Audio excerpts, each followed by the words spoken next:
Hi everyone, it's Jessica. Welcome back to my channel. I'm so glad that you're interested in the quilt alongs that I posted about yesterday. If you missed that video, go ahead to my videos and check that one out. It talks about 5 quilt alongs that I'll be hosting this summer. Also, something else I wanted to let you know is that by popular request, I'm going to be doing another red, white, and blue bundle. So I ordered the fabrics for that this morning.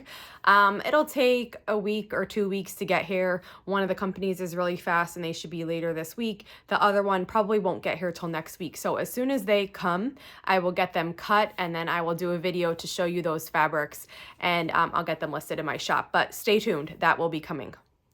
So today I'm working on the Scrappy Shining Stars quilt and I just wanted to show you where I'm at. So let's get started. Okay, I've been working for a while now and I want to show you how I'm doing this. So what I've done is I've cut up a ton of triangles.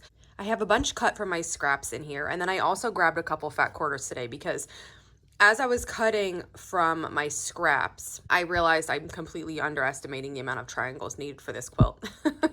So what I did was I cut from fat quarters and I piled them in here. I did that for my light blues, whites, and reds. And then I have a few navy blue ones cut here because you don't need as many of those. I have some made. Then I have my squares, and then I have, the larger size white triangles, and I cut more of those here that I just have to put in. So I made myself a bin to keep everything organized because I was having just everything stacked on the top of my cutting board here and it was getting really annoying. So I put that all in a project bin. I had a bunch of half square triangles made and I press them open and trim the overhang. And I don't usually press my half square triangles before I use them in a block, with the exception of when I'm making a quilt that uses a ton of them, because when they're pressed open, they're easier to trim the overhangs. I stack them just like this, like 4 or 5 of them in a stack, and press them like that. And then I hold them like this and I just trim each of the overhangs, rotate it, trim each of the overhangs. So it makes it really fast. So I did that. And then I've been working on making some of these units. So I have a bunch of these here. I think I have like 10 or something like that. I'm going to go through, I'm going to make some of the units using the red half square triangles, the navy, the red triangles, and the large white. So I'm going to make the other units needed for the block. So I did these already. And then I'm going to make this kind and this kind.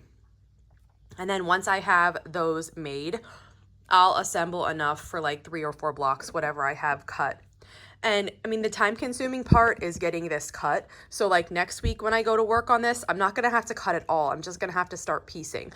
And then my plan is to just keep this box replenished as the quilt along progresses, so that maybe in 1 week I'll piece a lot of blocks and then this will be almost empty and I'll refill it with another batch of cutting from scraps and stash to fill this box back up, because it's easiest for me to just be able to open the box and then sit and sew instead of, pressing, cutting, doing those things, filling this back up. So this will just be like, whenever this is getting low, I'll do it. I won't follow a schedule for that, but I will try to stick to the schedule for making the blocks. And if I feel like I can get ahead and piece a bunch of half square triangles at some point, then I'll do that, because the next week when I'm working, it's going to make it a lot quicker and faster to make the blocks if I have those units already made. So I'm going to start working on these now, and then I'll show you what they look like. Okay, I'm putting my last block together. So I was able to make 4 blocks from the pieces that I had made. They are all the same, but also different at the same time because they have different fabric sprinkled throughout. So here's one of them. Here is another. And then another. And the final one. So now I have these 4 plus the one I made before. So I have 5 total. And I'll keep these in my project box here too. On top of all the pieces that I have cut, I'm going to be able to fit the extra few units that I didn't use in these blocks. And then I'm also going to be able to put my blocks in here. This is a 12-inch scrapbooking bin, and it's actually a little bit bigger than 12.5 inches. So you can fit a 12.5-inch block in here. And I'm just going to keep it like this. Like I said, I'll add to it as I need to. And I'm really going to enjoy making this project. That's it for today. I'm having a lot of fun making these blocks. I actually really love making scrap quilts. I love using all the fabrics that I have together, just jammed into one quilt. It's a lot of fun, and especially when they're ones that you've used in other quilts. Like every time I see a certain fabric, I'll remember the quilt that I made with it first. And it's a really fun trip down memory lane.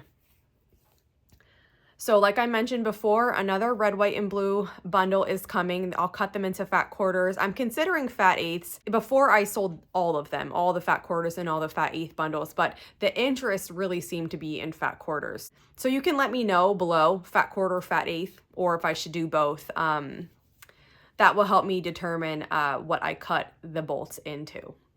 So if you have any questions on this video, just let me know. And if not, I'll see you back here soon. Thanks for following along.